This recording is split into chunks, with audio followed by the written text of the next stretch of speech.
Okay, so now we'll start. And first of all, thank you, Supratik Da. I mean Professor Supratik Pal from ISI for accepting my request and and come here for a webinar. This will be an interesting webinar, I think. I'm sure for that. So first of all, I request to Gautam Da from Botany Department at our college to start the meeting. Please, Gautam Da. Yes, Tanmay. Hello, Gautam. Good to see Very you. good afternoon, everybody. This is a great pleasure to see that Department of Physics, Chandernagore College, regularly organizing this type of webinars in the COVID situation to imparting knowledge to the students. I express my sincere thanks to the Department of Physics, Chandernagore College for organizing this webinar. On behalf of Chandernagore College, I heartily welcome all the participants and resource persons present in this one-day webinar titled How Do We Know About the Dark Universe Using Telescope? This is a very interesting field in the subject of physics or cosmology. Most of us would have no knowledge in this field. So this topic might be a very interesting topic to all of us. I also express my sincere gratitude to the speaker, Professor Supratik Pal, Professor Head and Head, Department of Physics and Applied Mathematics Unit of Indian Statistics Unit, Kolkata. I hope this webinar impart great knowledge to the participants regarding the dark universe and how telescope is used to gather data from the universe. Finally, I express my sincere thanks to the participants of this webinar and hope this webinar have a grand success to impart the knowledge to the students. Thank you, Convoy, for inviting me in this webinar to inaugurate this session. Thank you. Okay, Gautam Da, thank you for your speech. So before moving to the to the main talk of Professor Supratik Pal, I would like to introduce Professor Supratik Pal just a little bit. So Professor Supratik Pal holds the professor position at Indian Statistical Institute in the Department of Physics and Applied Mathematics Unit, in short PAMU. And and we know that he's a very good cosmologist and also a gravity theorist. So Professor Supratik Pal is primarily a physicist working in the field of cosmology and astroparticle physics. Broadly, he is interested in anything related to evolution history of the universe. And he received his PhD from Jadavpur University, actually my alma mater, and had subsequent postdoctoral experiences at IUCA Pune and at Bonn University, Germany. And most prestigiously, he is a recipient of the Bonn Humboldt Fellowship twice from Bonn University and also from Max Planck Institute. Not only that, he is the Platinum Jubilee Fellowship from ISI Kolkata and also the Young Physicist Award from Indian Physical Society. He is member of different societies. For example, he is a member of Executive Council and Science Subcommittee of the Astrophysical Mega Project SK Kilometer India and a member of the Cosmic Microwave Background. And he is also an honorary faculty of Ramakrishna Mission. So today we are glad to have Professor Supratik Pal at this stage, and today he is going to talk about how do you know about the dark universe using telescopes. I think it is a very interesting webinar, especially for students and also for all other faculties. So, Professor, the floor is yours. Yeah, over to you. Thank you for the nice introduction, Dr. Tanmay Pal. So before I start, let me check. So I'm both audible and visible, right? Sure. Yeah, you're audible and visible. Yeah. Yeah, that's good. And let me share my screen for once, and let me check if everything is all right. Sure. Yeah, sure. You can see my screen, right? The full screen. Absolutely. Perfect, Absolutely. perfect. And I guess I have 1 hour time, right? We have no bound on time. I think you have bounds on time. Okay, So that's great. That's great. Thank you very much. yeah. Thank you for being so kind. Okay. Okay, Okay. so Yeah. so now I think I can start, right? Okay, so once again, the customary thank you, the organizers, for inviting me to this beautiful webinar. I'm really glad to be here, although virtually.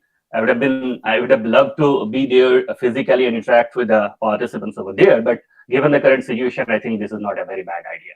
So what I will do is that in the next 1 hour or so, I'll be basically talking about this topic. How do we know about the dark universe using telescopes? And before I start, let me just tell you. So I'll basically tell you a story, so to say. Sometimes I'll go a little bit technical, but most of the part will be a little bit, will be mostly storytelling. Okay, so this is all what I want to do. And I've mostly tuned my talk at the UG and PG level students. So hopefully this will be all right for the students as well. But this is particularly for the students. If you have any question anytime, please feel free to interrupt me and ask questions. So although we have a dedicated question answer session at the end, but I'll be very happy to answer to your questions even in the midst of my talk. Okay. So this is what I'm going to do right now. So what I will do is that I will talk about, I'll explain each and every word in course of my talk. So I'll explain what I mean by dark universe and what do we do using telescopes and how by using telescopes on our Mother Earth, we get to know about the different dark components of the universe gradually from different kinds of experimental observations. So I'll talk mostly about the dark components of the universe. I'll not focus on the visible components, although you'll see that they are interrelated at some stages. And then what I will do is that I will tell you how basically from a scientist's perspective, using telescopes, what are the definite steps without going into the details of the steps, because that is beyond the scope of this talk. So, but without going into details of those steps, I'll basically tell you what are the major steps using which we can decode the using our telescopes. So this is what I'm going to do. And what I usually do in most of my talks is that I give the summary of my talk at the very beginning so that if you get bored, you can go to sleep. And at the end of the talk, you can get up and you can say that, look, I have understood whatever you have talked about. So this is the summary of my talk. As you see on the left, this is a cartoon. On the left, there is a caveman who basically wonders about where the hell did it all come from. By it all means whatever is there in the outer space. So this is what the query was for a caveman long back. And on the right, you see this is a modern person who is sitting over there in his back. There are lots of different machineries and all these things. But still the same question is there, where the hell did it all come from? So basically all I want to stress upon is that it's not the answer basically we are trying to reach at, but it's the journey which is basically fascinating. So the point is not to pocket the truth, but to chase it.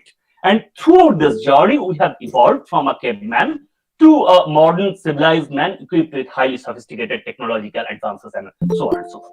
So this is what I'm going to target about. So I'm not trying to reach somewhere, but I'm trying to tell you the fascinating story using which, starting from a caveman, people have reached today using our different instrumental sophistication, using our intellectual abilities and all these things, and we have been able to gradually decode the mysteries of our universe. As I said, once again, we do not have any particular destination to reach. It's the journey that is fascinating, and I'm trying to tell you the journey of the science. Okay. So this is the beginning. Okay. So this is the night sky, which all of us can see using our naked eye.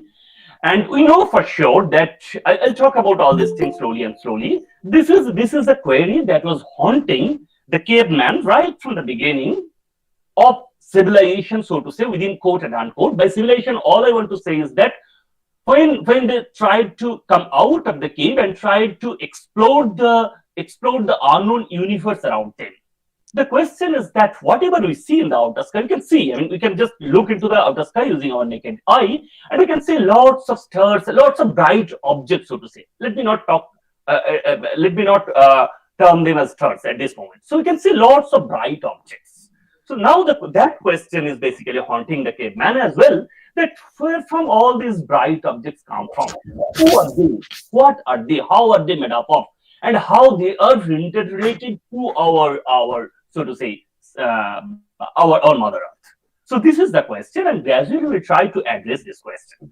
In order to address this question, what people have done is people have tried to go beyond their naked eye. This is something we know for sure from our good old school days. So since we know that our eye is a lens, and since this is a lens, this has got a particular kind of capacity. Lenses have got different kinds of properties like resolution, sensitivity, focal length, and so on and so forth. So this has got limitations. So what people try to do, the advanced civilization try to do, is to go beyond the capabilities of the naked eye. So people try to basically invent some instruments which nowadays we call telescopes, and using those instruments we'll try to go beyond our naked eye and we'll try to explore the outer universe. So this is a cartoon for sure. We know this is a cartoon from long back, around 400 years back, when this guy called Galileo Galilei, he first invented this instrument which is called telescope. That is a very old one, but this is a cartoon for sure. And using that telescope, what he tried to do is to look into the outer space. And this is what he found out more or less. So first of all, what he confirmed is a very important thing. That is in our solar system, basically, that is what people called the universe at that point of time. In our solar system, Sun is at the center, and there are 9 planets, including our Mother Earth. All of them are rotating around the Sun. So this is something which was drastically a different statement compared to the prevailing idea around that time. And we know for sure for this, Galileo had to go through lots of difficulties, lots of hardships, lots of basically different kinds of opinions around him. But at the end of the day, science survived, and today we know for sure, the whole world knows that this is what the truth is. So this is the first breakthrough that people have done using our telescopes. But for the last 400 years or so, science has advanced, technology has advanced to a great extent, and nowadays we are equipped with much more sophisticated telescopes than what Galileo had. So using those sophisticated telescopes, we are being able to go much beyond our solar system, and we are being able to explore the outer universe to a great extent. And this is what I'm going to focus on right now. Okay, so what are different kinds of telescopes as of now? Let me not go into details of all these things, but because lots of students are from physics background, let me broadly categorize different kinds of telescopes into 2 different classes. One is based on wavelengths. Like we know for sure, once again, using telescopes, what we do, it has got particular lenses and all these things. I mean, let me not talk about lenses because I'll go beyond the kind of optical telescope we are used to see. Okay, so basically what you do is that using our telescopes, we basically catch some waves. And we know for sure from once again from our good old school days that waves have got particular property called wavelength or frequency. They are interrelated. So based on wavelength, what kind of wave we are going to catch? The telescopes can be broadly categorized into, first of all, the optical telescope, the one we are used to, like the one Galileo discovered, the advanced version of that is called optical telescopes. But there are different kinds of telescopes where, I mean, the wavelengths are different from the optical range. We know the optical range for sure. It's around 3600 to 6400 angstrom, where angstrom is 10⁻⁸ centimeter for sure. So if the wavelengths are less than the optical range or greater than the optical range, then the optical telescope is no more in use. What we need to do is that we need to develop different kinds of telescopes. Like these are the different kinds of telescopes we have in our hand. It can be soft X-ray kind of thing, hard X-ray kind of thing, infrared kind of thing, and at the larger range, it can be radio wave, or a part of that is microwave kind of thing. I'll talk about these telescopes slowly, don't worry. But so what is the target? First of all, we need to fix our target. We are going to catch some wave which is coming from outer space, and we are going to analyze that wave. And by analyzing that wave, we are basically trying to we are basically trying to interpret about the outer space. Okay. And depending on what is the wavelength of that wave, we will build our telescope. So it's not like we'll build our telescope hypothetically.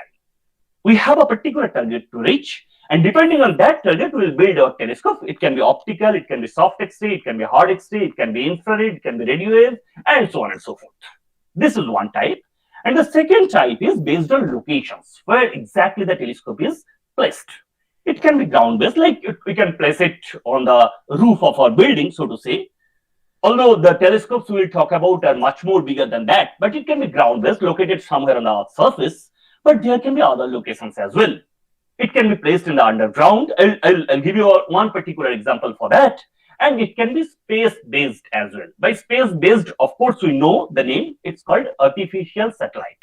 So you can put it on the outer space at a particular orbit of our interest so that it can rotate around the Earth from that particular orbit, collects the data from the outer space, and basically transmits that data to the receiver on the outer on the Earth's surface. Okay, so once again, we do not do that hypothetically. We have particular target to reach on. This is something I'm basically gradually stressing on, in particular for the younger generation, that whatever we are doing, it's not a kind of fancy thing. We have particular target to reach on. We do lots of brainstorming sessions for that. And after that, in order to meet up that target, we build our telescopes, we place that telescope at a particular location, and we collect the data. After collecting the data, whatever we do, I will talk about that slowly and slowly. So these are different kinds of telescopes, and in the course of my lecture, basically, I'll try to come across some of them in due course. Okay. So now, once again, coming back to that. So what we know till now. Okay. So we started with our solar system. But as I said, for the last 400 years or so, science and technology has advanced to a great extent. Our course of thinking has developed to a great extent. And nowadays, we know for sure that our solar system is not everything. Our solar system is part of a bigger entity, which is called the Milky Way. So this is called a galaxy in general. Okay. Our galaxy, that is called Milky Way, what is that made up of? It's a huge kind of entity which is made up of millions and millions of stars, so to say. And what our solar system is, our solar system, our sun is nothing but just a dot onto it. Each dot over here, each bright spot over here is a star. Our sun is just one bright spot over here, and this is called one galaxy, which is Milky Way. This is our galaxy. I'll talk about other galaxies in due course for sure. So this is a huge kind of entity. But this is something we can look into this very carefully using our telescopes, and we can extract out huge amount of information. What are the informations I'm going to talk about? From our scientific perspective, it's not the picture we'll be interested about. We will be interested about this good old Milky Way galaxy, but from a different cross-section. This is the cross-section we'll be interested about. Why we'll be interested about this? Let me explain very briefly, keeping in mind that most of you might be UG level students, but you have kind of Dr. Pal Choudhury kind of physics knowledge for sure. I know you know Newton's gravity for sure. So using our Newton's gravity, let me try to convince you why this kind of physics is interesting for us. Although I will gradually move on beyond Newtonian gravity for sure. Okay. So this is called a spiral galaxy. This is a particular kind of galaxy. Its structure, it's like disc shaped. Its structure is not spherical, unlike Sun and Earth and Moon and etc. So inside this galaxy, there is something. It's called a galaxy core, where most of the stars are located. And outside that, what you can see is that you can see bright arms going outside, splashing outside. These bright arms, they are made up of some percentage of stars for sure, but most of the part of these brighter arms, they are made up of this kind of thing. What is that? This is called neutral hydrogen. Once again, I know for sure from your class 7 kind of knowledge, you know what hydrogen is. And so now what I'm going to convince you that whatever we do in our laboratory using hydrogens, in our universe, in our particular galaxy, though I'll go beyond galaxy for sure, in our particular galaxy, in any spiral galaxy, so to say, we have huge amount of neutral hydrogen, which is rotating around the galaxy core in stable circular orbit. All these words are important, and I'm going to explain these words very, very briefly. Okay. So this is all I want to say. And for sure, once again, let me come to the basic kind of science knowledge. We know for sure that hydrogen has two different states. Like it's the simplest possible structure, electronic structure we have. I mean, the atomic structure we have, where inside the atom there is one proton, and electron is rotating around the proton in, once again, stable circular orbit. Okay. And we know for sure protons and electrons, they have different kinds of spins. They can both have spin up or spin down, or what one can have spin up and the other one can have spin down. And we know that these two different states, like when both of them have same spin and when both of them have different spin, there is very slight energy difference between these two states. This is something we know for sure. We also know that there is spontaneous transition from one state to the other, which goes by the name of hyperfine transition. I'm pretty sure you have heard about this hyperfine transition in your atomic physics course. So let us talk about that. So what does hyperfine? So and this kind of spin shift is called hyperfine splitting. So now this is something we know from our laboratory experience for sure. Now all I want to stress upon right now is that in our galaxy, most of the outer part is made up of this neutral hydrogen, where this hyperfine splitting is a natural phenomenon that is happening naturally. Not only that, we know 75% to 80% of visible matter is neutral hydrogen. Okay, so it's a huge amount of kind of thing. Stars are basically subdominant. The dominant contribution is neutral hydrogen. And they are always basically flipping their spin. And because of slight energy difference, they either radiate the energy or absorb the energy.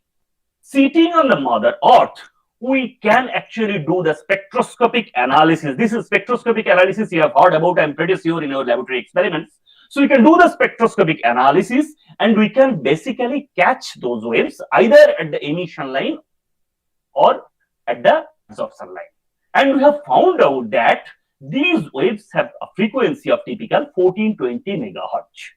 Hertz is a unit of frequency, you know for sure. So it has got a frequency of 1420 megahertz. This is true for all the spiral galaxies. This is not only true for our Milky Way, but all possible spiral galaxies. Its frequency is of the order of 1420 megahertz. And once we know the frequency, we can definitely calculate the wavelength, because wavelength is nothing but c by nu, and the wavelength turns out to be around 21 centimeters. Now let's just stop for a minute and let's compare this wavelength with the wavelength of visible light.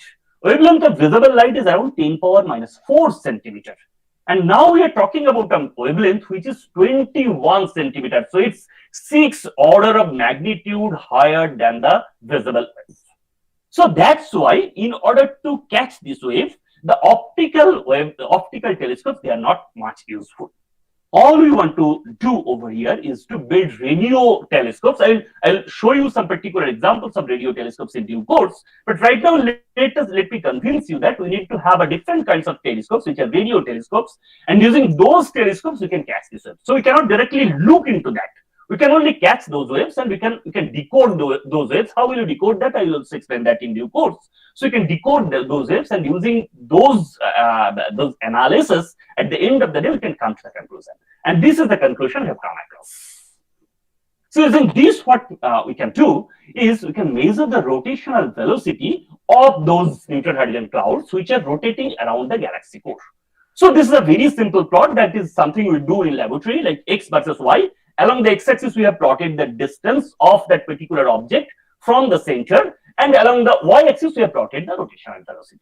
Okay, and we know for sure, like this is the calculation we have done once again from our Dr. Pal-Chaudhary era, that whenever there is, like, the Earth is rotating around the sun in stable circular orbit. So, because in order to attain the stable circular orbit, we know there are two forces acting on it. One is the gravitational pull, which is acting inwards, and the other one is the centrifugal force, which is acting outwards. And these two forces are basically balancing each other. This is something we know for sure from our good old school days. Okay, so let's. I can tell you at this moment to sit down and do this calculation on a piece of paper. It's a very simple calculation using Newton's law of gravity, that you can just simply put g/mm by r square, which is Newton's law of gravity, equals to mv square by r, which is the centrifugal force. So in order to attain the stable circular orbit, these two forces must be equal. Gmm by r square must be equal to mv square by r. Now, if I ask you the question, how does the rotational velocity vary with distance? This is the question, starting from that equation. It's a simple thing to find out. So far as the object is inside the galaxy, we know for sure, just like what we did in our solar system or Earth, like that. If the object is inside the Earth, then using Gauss law, we can say that this is the effective volume that is acting on it. We can write the mass as 4/3 pi r cube rho or something like that. If this comes out to be difficult for some of you, you can simply ignore these calculations. But because we have done these calculations millions of times earlier, I'm just trying to tell you that using those simple calculations, you can arrive at this very interesting conclusion. The conclusion I'm going to come about in a minute. Okay. So so far as this is inside the galaxy, the effective mass of the galaxy will be replaced by 4/3 pi r cube rho. So you put capital M, mass of the galaxy, as 4/3 pi r cube rho. The velocity will turn out to be proportional to r. Okay, but when this is outside the galaxy, then the entire mass will act upon it. So the entire mass, capital M, will be there, and the velocity will drop as 1 by square root of r. So this is what you expect. The bottom one, the bottom curve is what you expect from your background physics knowledge, that the velocity should increase proportional to r up to a certain point, up to the diameter of the galaxy, so to say, and then it should fall off as 1 by square root of r. This is what you expect. But surprising enough, that experimentally we get huge discrepancy with our theoretical expectations. The upper curve is the experimental curve. This is the real curve we get from experiments, from collecting the data that is coming from those neutral hydrogen clouds. And it basically tells you that the experimentally observed curve is nowhere close to what we expect from our theoretical knowledge so far. So there is huge discrepancy, and the only way one can overcome this discrepancy or can analyze this is by assuming that whatever we see using our telescopes, that is what we call galaxy. Outside that, there must be huge amount of unknown matter. So the galaxy does not end there. This is the point I'm going to stress upon. So you see the luminous kind of thing that is white, that is the galaxy. But outside the galaxy, there is huge amount of unknown matter which we cannot directly see. But that, because this is matter, it has got some mass, and because it has got some mass, it basically forbids the curve to fall off. Because as I said, the curve will fall off as 1 by square root of r if there is no mass over there. But because the galaxy still has a huge amount of mass outside its visible range, it basically forbids the curve to fall off, and it can match the experimental curve. And this mass is what I call dark matter. I do not call it dark matter. People have called dark matter long back. So from here, the first conclusion is that using our telescopes, as I said, I will mostly talk about the dark components of the universe. This is the first dark component I'm talking about, that using our telescopes, you can conclude that outside each spiral galaxy, there is a huge amount of dark matter halo, which we cannot see directly for sure using our telescopes. But because it is matter, it has got some mass. And because it has got some mass, it has got some gravitational effect for sure. And that gravitational effect is responsible for the kind of experimental observations we get from analyzing neutral hydrogen cloud. So this is something people have explored long back. And this is the person who basically found it out. It's pretty interesting. It's not he, it's she. Her name is Vera Rubin. She was a very young astronomer at this stage. And she tried to do something else using this telescope, but at the end of the day, she arrived at this unknown but very interesting kind of conclusion, that outside each galaxy, spiral galaxy, there must be huge amount of unknown matter, which is called dark matter. Nobody believed her at this stage. It's one scientist called Zwicky. I'll talk about him in a minute. Zwicky basically took her very seriously and said that no, what she is telling is correct. There must be like this. And now, I mean, after almost 70 years or so, we are almost sure that whatever she has claimed is correct. Unfortunately, she passed away 2-3 years back without getting a Nobel Prize, but she must have given a Nobel Prize for this very fascinating discovery, so to say. Okay. So let me come back to the era of Zwicky. I was talking about Zwicky. So once again, let me stop for a minute and let me take, if you have any quick question, I can take that one and then I can go beyond that. If you have a long question, then maybe we can take it after the talk. So do you have any question at this moment? Anybody? It seems that there is no question in the chat box. Is there any question? So am I from the audience? I think at this stage, Okay, fine. yeah. Okay, fine, no problem. So So let me just take a quick feedback. Am I going a bit too fast? Should I slow down or is it all right? Any feedback from audience? People are too shy. Piyush, it is okay? No, it is absolutely okay. Okay. Okay, fine. Thank you very much. Thank you very much. Thank you. Thank you. Students have any problem, please tell. If students, please students, pick up if you feel any problem. Otherwise, it is absolutely fine. Sir, please continue. Okay, the students have, some students have given the feedback. They have no problem. And Thank you very much. I also suggest if students have any problem, you write it down in the chat box, and TP sir will convey it to Professor Paul. Yes, perfect. I can take those questions anytime. Thank you, Piyush. Okay, so thank you very much for this very precious feedback. So let me go back to this my usual pace, so to say. Okay. So till now we have been talking about one individual spiral galaxy, taking our good old spiral galaxy Milky Way as a representative example. But as I told you, we have been able to discover millions and millions of spiral galaxies. How do we have been able to do that? So this is one such example. This is called a galaxy cluster. This is something once again we have been able to observe using our telescopes. So what is a galaxy cluster? A galaxy cluster is made up of millions of galaxies. You can see lots of different galaxies over there. You can, if you zoom in, you can see most of them are spiral, but there are other kinds of galaxies as well. Okay, there can be elliptical galaxies, there can be other galaxies as well. But right now we will mostly concentrate on spiral galaxies. So a galaxy cluster, once again, let us try to think over it. This is one galaxy cluster, which is made up of millions of galaxies. One such galaxy, take any arbitrary galaxy and let's give it a name, Milky Way. So one arbitrary galaxy is the Milky Way, which is made up of millions and millions of stars, and one such star is our sun. And we are a planet which is just one among the 9 planets rotating around the sun. So this is our location in our cluster, so to say. So this is one such cluster, and let me once again reassure you that our universe is made up of millions of galaxy clusters as well. So this is one such galaxy cluster. Once again, let us come back to the science part. This is one such galaxy cluster. So what are the building blocks for galaxy clusters? The building blocks are galaxies. So we have millions of galaxies over there.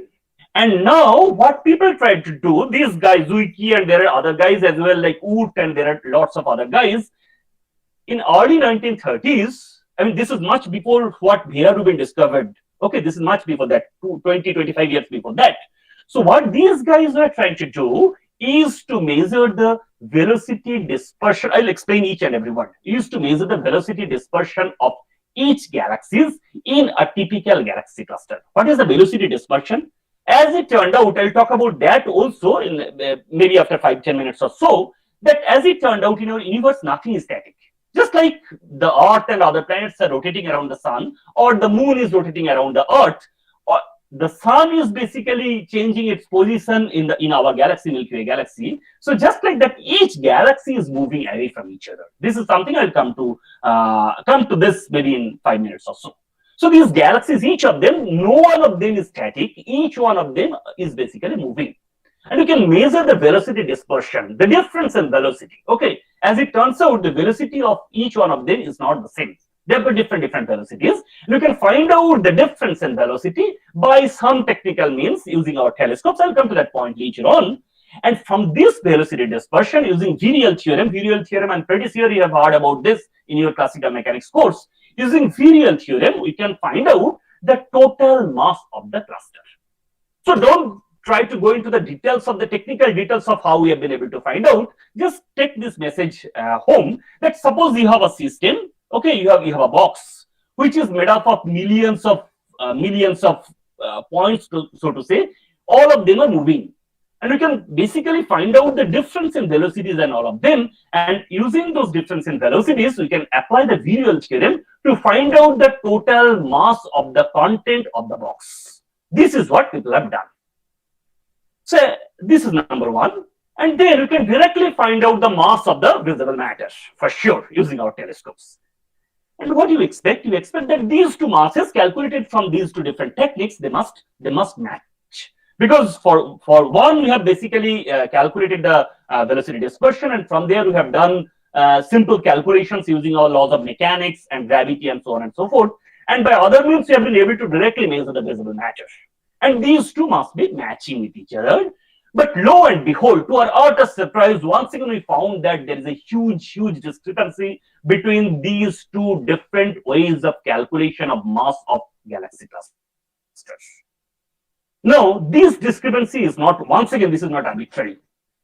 So far, we have been able to do this calculation for a number of galaxy clusters, and for each one of them, it turns out that the mass as calculated using velocity dispersion, mass of the cluster as calculated using velocity dispersion is 5 times the mass of visible matter. It's just the same. It's almost, I mean, there is a little bit of experimental errors for sure. That is what we know. Whenever we do experiments in laboratory, there are a little bit of errors for sure. But roughly for all of them, the total mass of the cluster turns out to be 5 times the mass of visible matter. This was first discovered by Zwicky in 1933. But nowadays, we are much more convinced because we have been able to perform these experiments for so many galaxy clusters, and for all of them, this is the result.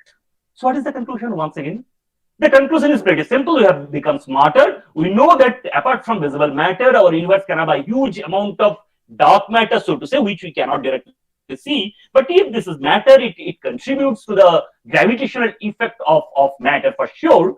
So our conclusion is that in each spiral galaxy, 4 times the mass of visible matter must be dark matter, because as I said, the total mass of the cluster is 5 times the mass of visible matter. So it's 1/5 visible matter and 4/5 dark matter.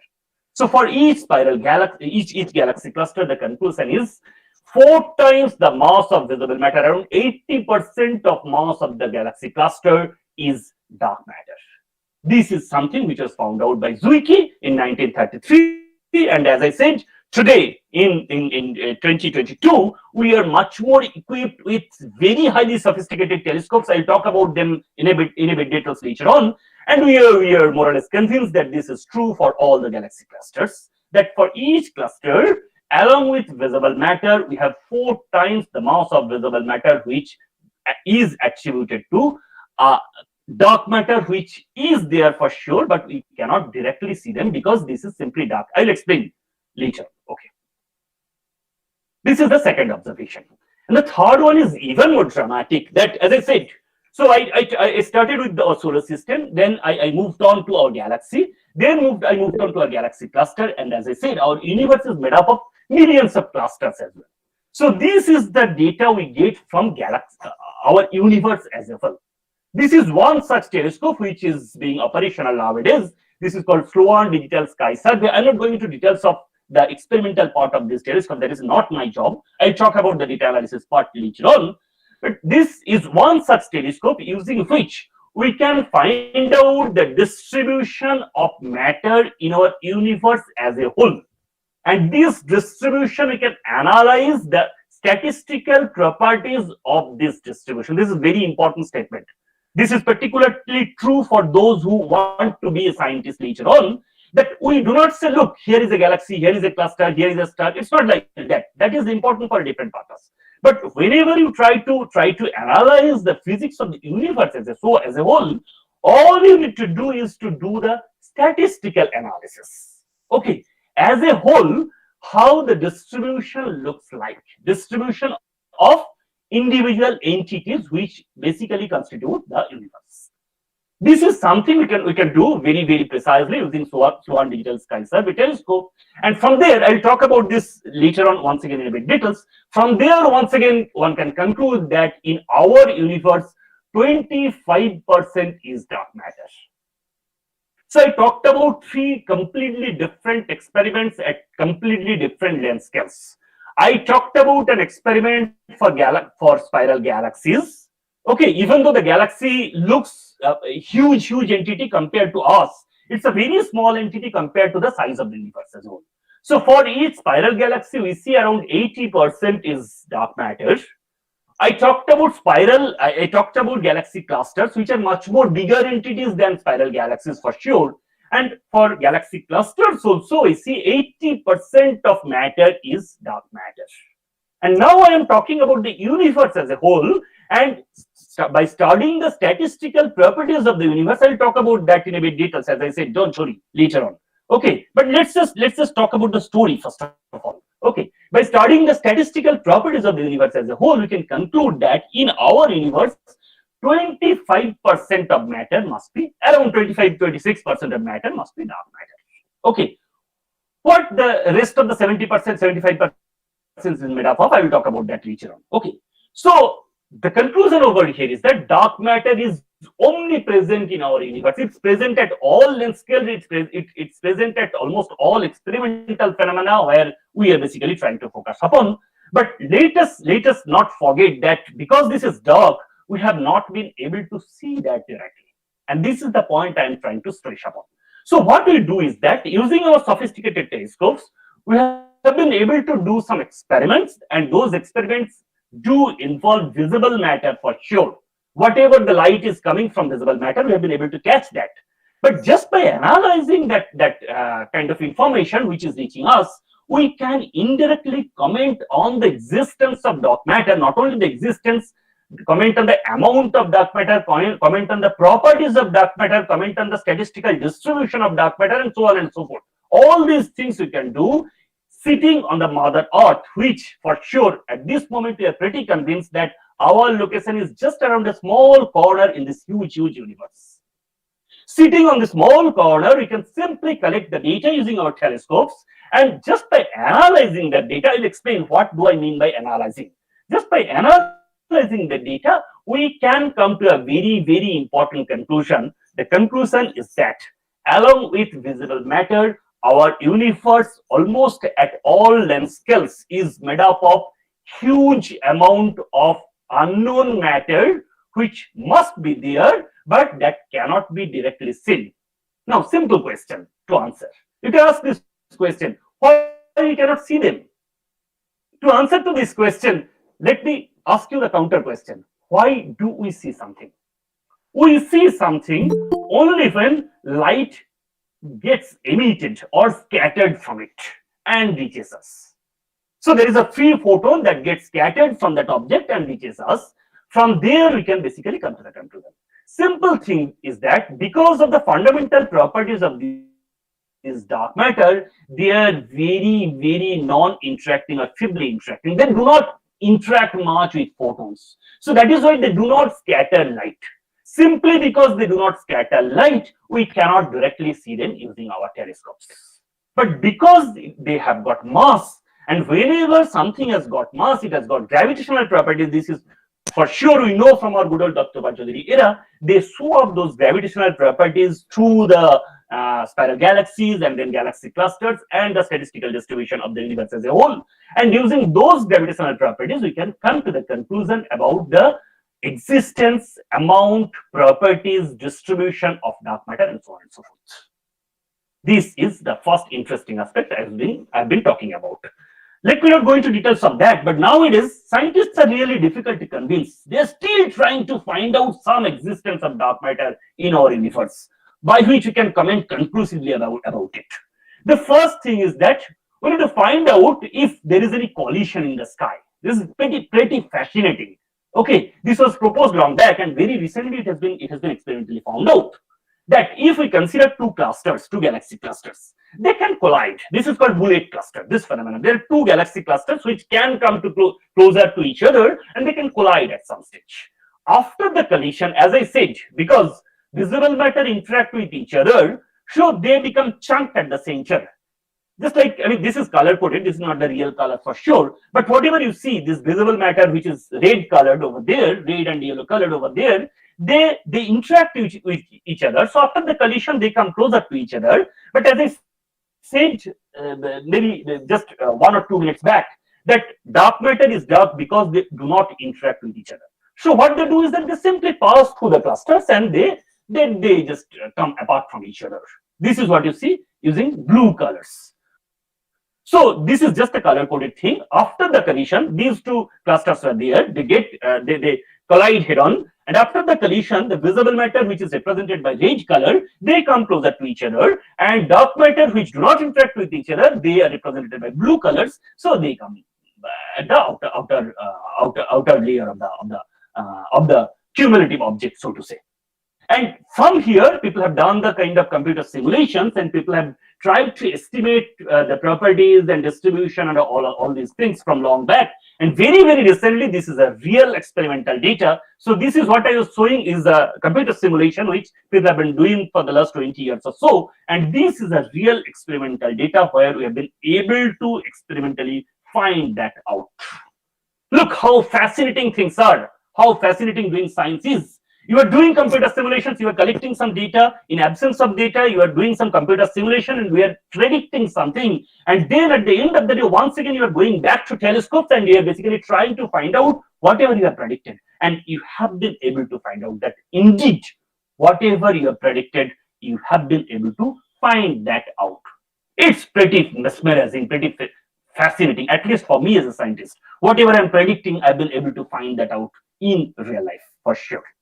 So doing research is not just doing bookkeeping calculations, for sure. Doing research is not just doing some experimental techniques, for sure. Doing research essentially means a combination of both of them. You do mathematical calculations using pen and paper, you do it using computer techniques and all these things, and also you do experiments, and then cumulatively you come to the conclusion about the understanding of the universe. This is what people have been able to do. Let me not go into details of this because I don't have much time, but this is also another very fancy experiment, like the kind of lensing experiments we do in our school level type kind of thing. The same experiments can be done in the outer space, and using that we can comment on the properties of dark matter. This is something people are doing for the last several years. And these, forget about telescopes, this is something I'm talking about. This is called collider. This is a particle physics experiment, and I'm pretty sure you have heard about CERN for sure. Okay, so this is an experiment which is part of CERN.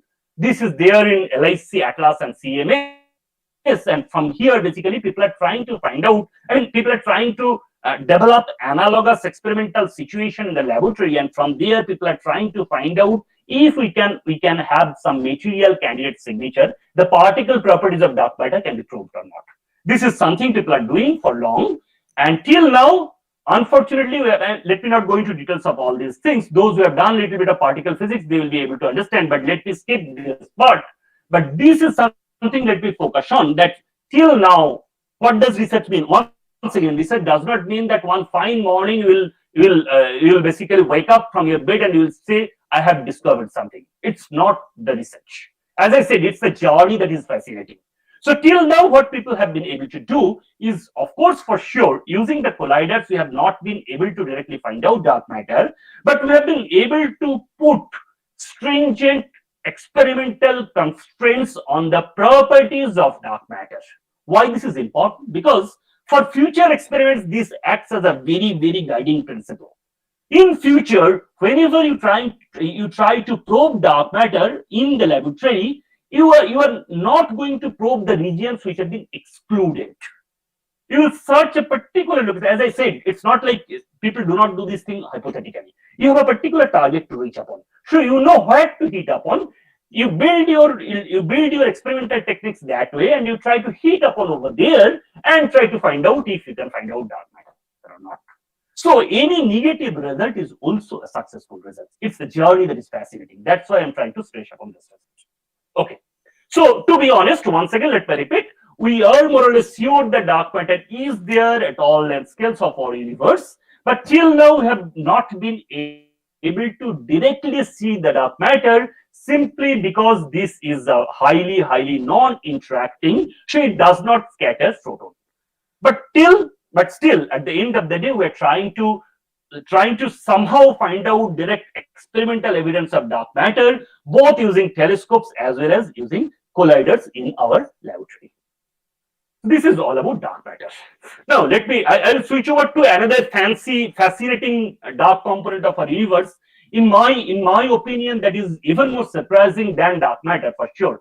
But before that, let me try to give you a rough idea of what scientists do. Because as I expect, some of you must be dreaming about being scientists. So what scientists do using telescopes? This is something I'm going to stress upon in the next few minutes or so, once again without going into technical details. So whatever I've been talking about till now is a story. Whatever I will be talking about in the next 30 minutes or so is another story. In between, I'm trying to connect the story with scientific techniques. This is what I'm going to do. So this is not a fairy tale, of course. This is very much a true story. This is very much a fact. So how do we arrive at that conclusion? Sitting on the mother earth, okay, which is located at a very small corner of our universe.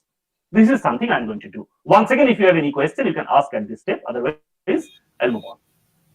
Yes, yeah, there's a question from Kostak Maji. Yeah, he asked that what is the fundamental particles of dark matter? That is something, that is a very interesting question. I would have loved to take this question later on, but simply to give you the answer, we are yet to know that. As I said, in laboratory, this is what we are going to find out. Our attempt is to find out the fundamental particle constituent of dark matter, and this is what since he has asked this question, let me go back to this picture. This is very important at this moment. Yes, not this one.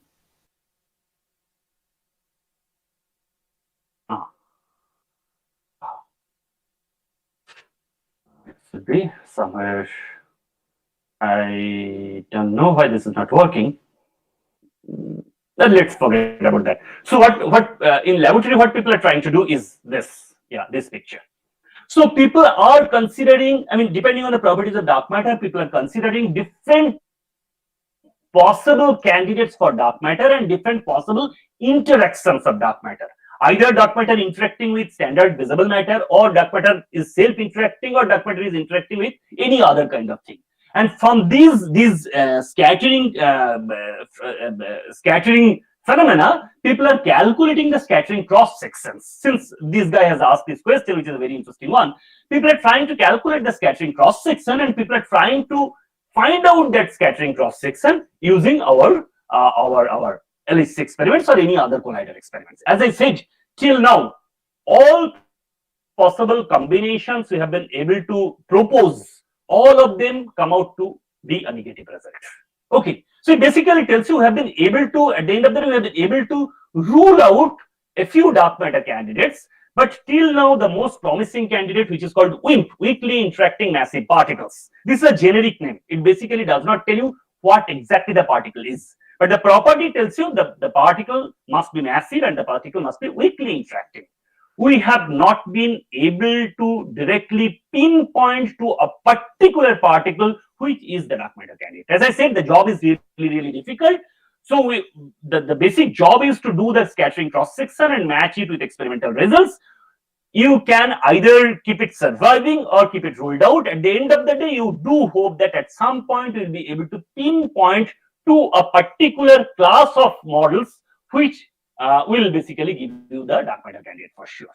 But till now, this is still an open question. This is wide open so far as the particle properties of dark matter is concerned. Let me once again repeat. The generic candidate is called WIMP, weakly interacting massive particle. So the particle must be massive and the particle must be very weakly interacting. This is all we have been able to know. Okay. Thank you, Professor. I think the answer is fine to Kostak Maji. There are other many questions. So will you take it now or after the end of maybe if there is a very quick question, I can take it now, or I can take the rest of the questions later on. Okay, that will be better. Yeah, sure, no problem.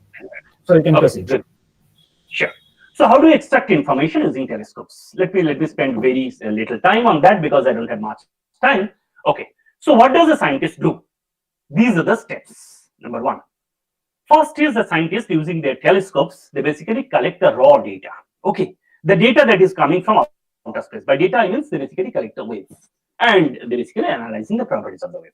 First step is to do the noise reduction, because as we know for sure, we in our radio and all these things, we do tuning. So this kind of tuning one needs to do, but we do not have any knob to do the tuning. All we need to do is the right from the scratch, starting from the raw data, we need to do noise reduction technique. We need to do statistical analysis to clean the map. We need to clean the data, reduce the noise, and come out with the scientific data. This is the first challenging step. So we have the raw data. We use statistical techniques to clean the data, and we reduce the noise. And then at the end of the day, we extract out the scientific data. And then we are in a position to analyze that scientific data. And by analyzing the scientific data, I don't mean that whatever you do in the laboratory, you basically dig out your pen and paper, we draw all these data points, and then from these data points, you come to some conclusion. It's not that simple, because this is a huge kind of complicated techniques and huge amount of data. So in order to do the real kind of data analysis, we basically take help of statistics and computer programming to analyze that data. I'm not going into details of that. This is the next step. Once you analyze the data, we need to do the error estimation, because this is what we do in the laboratory as well. Whenever we have performed some experiment, we do the error estimation. But it's not like you are given a formula, because no formula is there. You have only data, you are going to propose the formula, you are going to do all these things starting from the data. So directly using data, you need to do the error estimation. So whatever you are concluding, how conclusive is your conclusion, how confident you are about your conclusion, that also you need to say. And this is what people do. After that, you need to scientifically draw. This is what is called mapping. Scientifically draw the image of the outer space with very high precision. So whatever you have seen till now and whatever you are going to see in the next half an hour or so, this is not something we directly see. As I said, it's not the result coming from optical telescope. Optical telescope is a very limited one. So everything comes through the form of waves with different wavelengths. And from there, doing all these techniques, at the end of the day, we do the mapping kind of thing. So whatever we are talking about, we need to do the mapping of the image, but it's not like an artist drawing, right? As I said, you have done all this kind of scientific analysis, you have done the error estimation as well. So you are doing this mapping with very high precision. So you are doing this analysis with a confidence level of very high level, like 99.9999%. It's like that. You're saying that, look, whatever I'm concluding by analyzing the data, that is there in the outer space. So this is what people do. After that, people interpret the data in terms of parameters. This is something I'm not going into details, because in order to interpret the data, you need to have a background theory, and you need to corroborate that theory with experimental data. This is something one needs to do by parameter estimation. This is also something people does using computer programming. And at the end of the day, one explains the data using physics and simulations. So these are some broad steps in which I'm not going into details, but just I'm trying to convince you that whatever we are talking about, it's not like it's a fairy tale. Everything is coming through rigorous experimental and analytical techniques, computational techniques, and so on and so forth. And at the end of the day, we are also doing the error estimation so that we can say whatever we are seeing with very high accuracy level. This is what people are doing. Okay, that's it.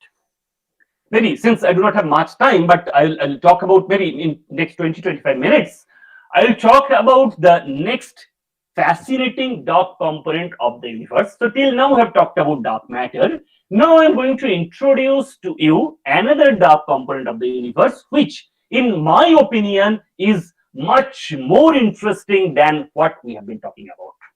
So let me go into that step by step. First step is the expanding universe. Many of you know for sure, you have come across the name of this guy, Edwin Hubble, who is the grand old man of observational cosmology, who in around 1926 to 1929, who was the first experimental cosmologist, so to say. Before that, everything was theoretical cosmology. I mean, there was theoretical experimental astrophysics for sure, but he is the first experimental cosmologist. So what he has been doing back, say 100 years back, is sitting on our Mother Earth, which is part of the galaxy Milky Way. He was trying to look, using his telescope around that time, he was trying to look into the nearby galaxies. And you can see some of the galaxies which are given different names over there. And he tried to find out two properties. Number one is the distance of each galaxy from our Milky Way galaxy. And the second one is the recession velocity of the galaxy. As I have already talked about, that nothing in our universe is static. So each galaxy is also moving. So we can measure the velocity of the galaxy as well. So what this guy Edwin Hubble was doing back in 1929-30 is that he tried to look into the nearby galaxies and tried to find out the velocity of the distance of each galaxy from the Milky Way and the basically recession velocity of the galaxy. And then, just out of interest, he tried to draw a simple curve. This is a simple curve we draw in our laboratory several times. Along x-axis, he tried to plot the distances, and along y-axis, he tried to plot the recession velocity. And each black dot you see over there represents a galaxy. Once again, try to stop for a minute and try to be surprised. I was talking about a huge entity which is called galaxy. And for this particular experiment, that is nothing but a black dot, nothing but a data point. But this is what he was doing around 100 years back. So simply each dot gives you the distance versus velocity curve. And then what he was trying to do is something we do in our laboratory day-to-day life. We try to draw mean curve. So these are all the points. He did this experiment. He basically placed all these points in distance versus velocity map. And then he tried to draw a mean curve. Using this mean curve, he came to a very, very important conclusion. The conclusion is, first of all, what you can see from here is that further the galaxy is, greater is its velocity. For sure, the distance, take a particular data point, its distance is larger, its recession velocity is larger. So first conclusion is the further the galaxy is, greater is its velocity. And then second conclusion is very, very fascinating. Second conclusion is that then there must be some underlying reason. It's not a particular property of a particular galaxy. It's a generic property for all of them. So there must be someone who is responsible for this phenomenon. So that someone is something which is called universe. So essentially from here, the first conclusion is that galaxies are basically moving away from each other. And why galaxies are moving away from each other? Because there is some underlying reason. The reason is that, look, this is a cartoon. Once again, this is a balloon, as if you have got a balloon, and you consider two different points on the balloon. Now, if you blow the balloon, if you put air in the balloon, what happens? That these 2 points, they basically move away from each other. And this is what is happening. You are basically seeing the points moving away from each other, and from there you are basically trying to conclude that the balloon is basically expanding, its size is expanding. As I said, this is not a real picture, this is just a cartoon. But from here you can come to the conclusion that because all these galaxies, they are basically moving away from each other, the universe on which the galaxies are sitting, the universe is basically changing its size, it's basically expanding. So this is the first very important conclusion that came in way back in 1929, that our universe is not static. Our universe is basically expanding, it's increasing its size. Today, how do we measure it?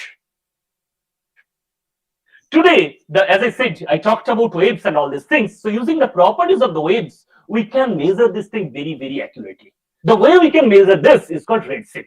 Once again, forget about the name. This is nothing but a frequency shift due to the velocity of the objects. And I'm pretty sure, once again, from our good old school days, we have come across one such thing which is called Doppler effect. Doppler effect is something which basically tells you if you have two trains and one train is moving away from the other one or coming closer to the other one, then the signals, the sound or whatever, light, whatever we see, their frequency will change. This is called Doppler effect. So this is a similar kind of phenomena where galaxies are basically moving away from each other, and as a result, we can basically, whatever wave we catch, we can basically, I mean, the length of the wavelength of the wave basically changes. As a result, frequency changes. And because there is some underlying reason for that, that is called redshift for a particular region. Because we know for sure that, I mean, the optical range, if you check, Vibgyor, Benia Kola, okay, Vibgyor has frequency violet to red. If you check the wavelength, then the wavelength increases towards red. Okay. So further it is away from us, its wavelength gets more and more stretched. So it looks like us more and more red. So just by analyzing the wave, we can see by which order the objects are moving away from each other and where this is located. Further it becomes more and more, the wave we are catching from it becomes more and more red. That is why this is called redshift. But once again, let me not go into details of that. This is the modern technique by which we can say how far the object is from us. We can measure that. Okay. So this was the first thing, and then once again, let me take a quantum jump starting from 1929. Let me come to 1998 almost. In between, lots of different things happened. I will come back to some of them. I have already talked about the dark matter issues in between, and I will come back to some of them in between. But right now, let us focus on this. So after Hubble, everybody was convinced that yes, our universe is not static. Our universe is expanding, and we can measure the rate of expansion as well. Okay, this is something we knew, and people are more or less happy with that. Everything, all these experimental observations and all these things were happening based on that.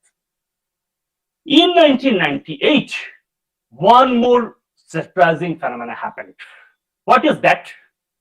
In 1998, a new project came, which is called Supernova Cosmology Project. It looks like this. Once again, let me not go into details of this. This is an once again space-based artificial satellite which is moving around the Earth and taking data and we are basically collecting the data. We are analyzing the data. Using that data, in 1998, three guys, Rees, Permutal, and Smith, they independently came to a very, very important conclusion. What is that conclusion? The conclusion is that their point of interest were not galaxies. Like as I said, Hubble's point of interest were nearby galaxies. But here, their point of interest was a little bit different. What is that? That is called supernova. Once again, let me not go into details of all these things because each one has got fascinating story to talk about. Let me not go into details. Simply put, a supernova is the end form of a star.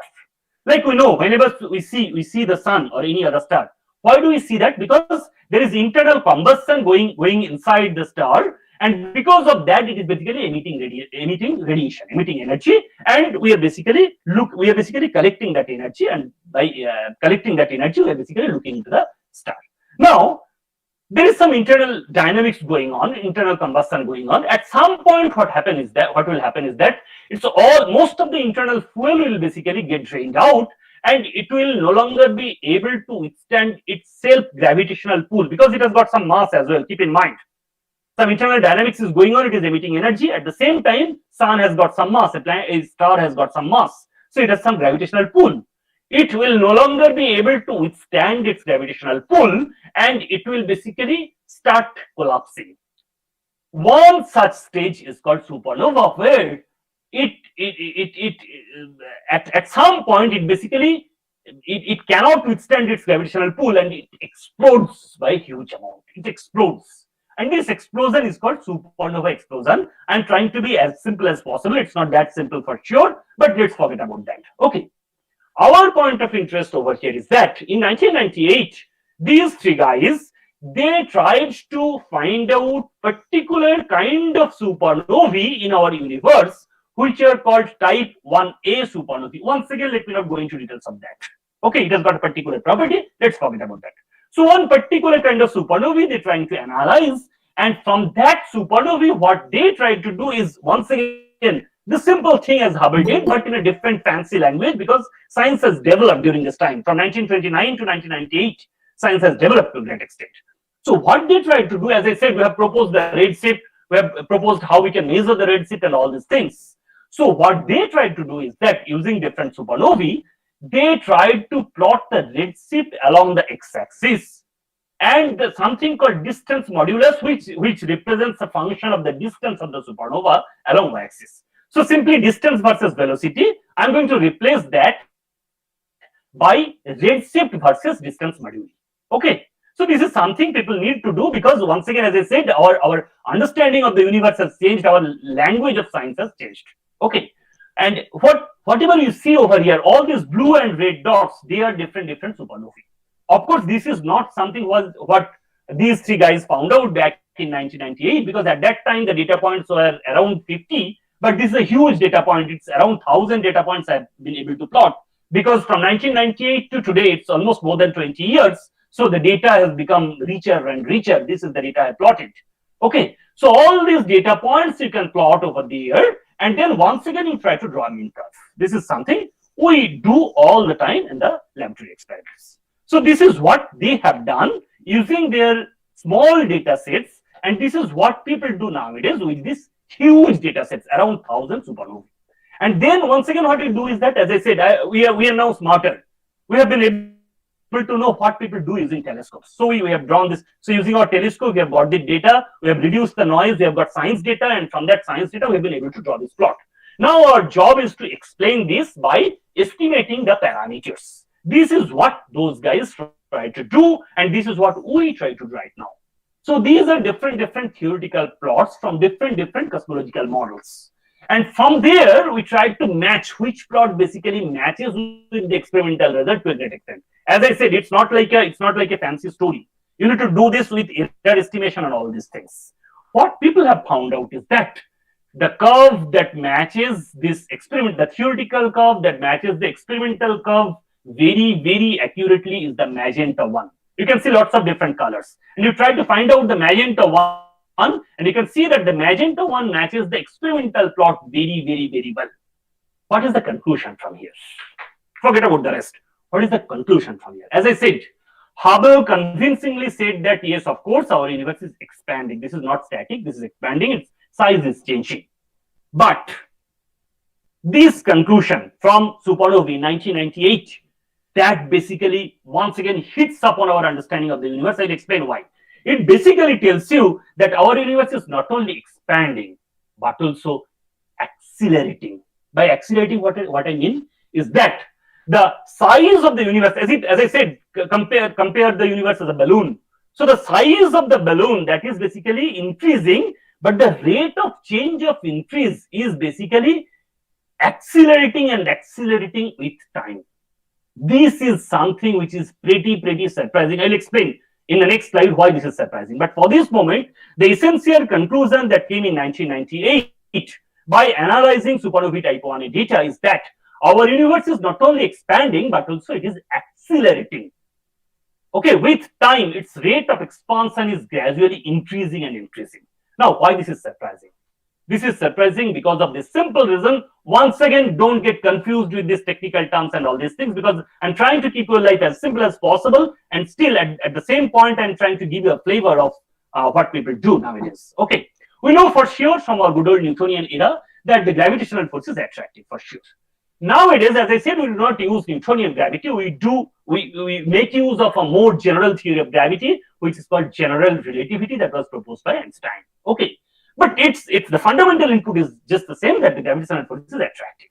And once again, forget about the mathematical techniques. All you can say is that using general relativity for our universe, the equation of motion is given by these two equations. Once again, forget about the rest. Let me focus on this second equation. The left hand side, A, is called the size of the universe. And you see A double dot sitting over there. That means it gives you the rate of change of expansion of the size of the universe. That is why this is called acceleration. Okay, so A double dot is measure of the acceleration of the size of the universe, and in the right hand side you see there is the content of the universe. For sure, we know, forget about the rest, we know if you have a material candidate, then its density and pressure, both of them are positive definite for sure. Okay, this is what we do in our laboratory. Once again, okay, you consider any damn arbitrary matter, its density and pressure, both of them are positive definite. So the term within the parenthesis is positive definite. 4 pi by 3 is a positive constant, and G is the Newtonian gravitational constant, which is also positive definite. But you see there is a negative sign sitting over there. So essentially what it means is that the left hand side gives you acceleration, and the right hand side, because there is a negative sign sitting over there, it gives you a deceleration. So because the gravitational force is attractive, the universe would essentially decelerate. That means, naturally speaking, our theoretical understanding tells you that even if the size of the universe increases, starting from Hubble's experiment and so on and so forth, its rate of increase should slow down with time. And just one slide back, what I said is that no experiment is in direct contradiction with that. It basically tells you that no, today the rate of expansion of the universe is accelerating. It's in direct contradiction with our theoretical understanding as in general relativity. As I said, so it's not Newtonian gravity which is contradicting alone. It's the new theory of gravity which is much more complete one general theory of relativity, and that is in contradiction with experimental fact. Okay, now how to explain that? The only way one can explain is that, so gravity, as I said, why this is happening? Because gravity is generically attractive force. Okay, gravity cannot be repulsive. So maybe in our universe, there is another unknown entity which is much more stronger than gravity and which is basically giving rise to this anti-gravity. This is giving rise to this repulsion. So gravity is trying to bring everybody closer. This is trying to give the deceleration, and there might be one candidate which is fighting with gravity. Okay, and that is basically winning over gravity. So this must be stronger than the gravitational pull, and this is giving rise to this kind of repulsion. As a result, even though we expect that from gravity theory, this is basically decelerating, but because of the presence of that unknown kind of thing, universe is accelerating at present. And these maybe in 5-10 minutes or so, and then I'll stop. So once again, we talked about dark matter, which is material candidate, and now I am talking about a completely different kind of entity, which is even more surprising because all we can say over here is that this is not even a material candidate. Dark matter is a material candidate. This is not even a material candidate. This is something which is much more stronger than the gravitational pull, and that acts just opposite to the gravitational pull. Because of that, the balloon, the universe as a whole, basically expanding at an accelerated rate. This is a cartoon. I'm pretty sure all of you know this guy. He's Albert Einstein. This is a cartoon of the famous. This is the cover page of the famous Science magazine in 1998. It basically tells you that the accelerating universe is a breakthrough of the year. As it turns out, after more than 20 years or so, it's not only a breakthrough of that year, but it's a breakthrough of several years that follows because of the reasons that I'll talk about. So now, as I said, that was a very early experiment in 1998 with of supernovae data in our hand, and using that we are pretty much convinced that our universe has huge amount of dark energy. The amount, I'll give you the estimate of the amount later on. And now the latest experiment is called dark energy survey. This is the experiment using which we are collecting huge amount of data, and we are trying to once again, it's not about saying that our universe has dark energy, but also we need to say by how much amount that is there, what is the property, how to find that out, and so on and so forth. All these things people are trying to do using our telescopes, and the latest one is called dark energy survey. The data is coming, the 2-year data has already come, and we are analyzing that data, and we do hope that using this data and using future data, we'll be able to probe dark energy further and further. But you may say once again that, look, dark matter you have been able to find out from different experiments, like galaxies, galaxy clusters, universe as a whole, bullet clusters, and so on and so forth. But for dark energy, you are mostly relying on one particular experiment only, which is supernovae data. Now I'm going to convince you in the next, once again, as I said, in the next 20 minutes or so, and then I'll finish, that there are other experiments as well from where you can also conclude about dark energy. This is one such experiment, which is called cosmic microwave background. As I said, 1929, Hubble gave this expansion law. 1998, we came to know about dark energy, but in between lots of things happened, and one such thing happened in 1963-65 is called cosmic microwave background. Once again, it has got a fascinating story. I don't have time to talk about that. This was also experimentally detected by 2 guys, Penzias and Wilson. But at the end of the day, what turns out is that this accident is that is a gold mine that gives rise to a huge amount of information in our hand. And then people advanced with technologies and science and all these things. And nowadays, the telescopes people use to probe the cosmic microwave background. I'll talk about this in a minute. Forget about that. But as I said, whenever we build a new telescope, we do it with some particular purpose. Okay, the purpose of these telescopes is to probe cosmic microwave background, which I call CMB from now on. Okay, so one experiment is called Wilkinson Microwave Anisotropy Probe. This is also a satellite. This is a NASA initiative, and the other one is, which is a more advanced one. This is called Planck. This is European Space Agency initiative. Both of them are space-based, which have been running for the last. Planck. Let me not go into details of the years and all these things, but for the last 20 years or so, they are giving us huge amount of data. Okay, I'll talk about the data in a minute.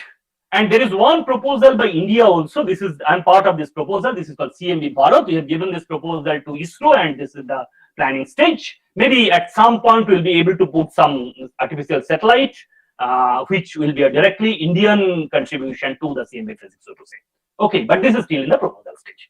The other one, as I talked about different kinds of telescopes, and there at some point I talked about underground telescope. And this is one such underground telescope which is dedicated to CMB experiment. This is called South Pole Telescope, and it looks like this. This is not too convincing. Why this is not convincing? Because if I zoom in, then a part of it looks like this. So why this is not convincing? Because the most of the part of this telescope, which is South Pole Telescope, that is located 1 kilometer down the Antarctic. Okay, so in the South Pole, people have dig 1 kilometer depth, and there they have placed the telescope, and this is just the tip of the telescope. So everything is there inside. This is a particular underground telescope. People have done this because in order to reduce the noise and so on and so forth. But this is also giving us huge amount of data. So look, once again, look, we have placed some telescopes on the outer. We have placed some telescope on the Earth's surface. We are taking some data. We have placed some telescopes on the outer space as satellites. We are taking some data, and we have placed some telescopes inside the Mother Earth, the underground, and we are taking some data. All this data collectively talk about something which I'm going to discuss. First and foremost, it tells you that, once again, let me not go into details of this, but what Penzias and Wilson in 1963 to 65, they found out experiment accidentally is that by analyzing the data is that our universe is a black body. Our universe as a whole is a black body. Black body is something, once again, we know from our knowledge of thermodynamics. Okay, so if there is a black body, essentially the conclusion is that its temperature is same everywhere. Okay, so our universe is a black body, essentially means you see the black body distribution over there. So by collecting the data from our universe from CMB, we can plot this curve, and from here the conclusion is that our universe is a black body. Essentially means that the temperature of the universe as a whole is same, more or less same. It's not exactly same, but then starting from 1965 onwards, we have come a long way, and we have been able to extract out lots of information from CMB using our newly highly sophisticated telescopes, which have been running of late. One information is that our universe was born around 13.8 billion years ago. This is something we have been able to pinpoint very, very accurately sitting today. Once again, let's stop for a minute and get surprised that we are sitting today, we are looking back into time. Okay, we don't have any scope of going back. Okay, this is not possible because time is unidirectional. So we are just looking back in time by collecting older and older data. And by analyzing that data, we have been able to talk about the origin of the universe, evolution of the universe as a whole for this last 13.8 billion years. It's a huge, huge amount of time. Okay, this is one thing we have been able to do from CMB. But then what I will be talking about right now is that from that CMB, once again, as I said, we collect the data, we then reduce the noise, we get science data, and from that science data, we do statistical techniques and all these things, and at the end of the day, we draw the map. And this is the earliest possible map of our universe. This is the first possible sky. Forget about the technical values and all these things. This is the first possible map of the sky, which people have been able to draw very, very accurately. How much accurately? You can say that, look, whatever you are talking about, you must talk about that thing very, very convincingly.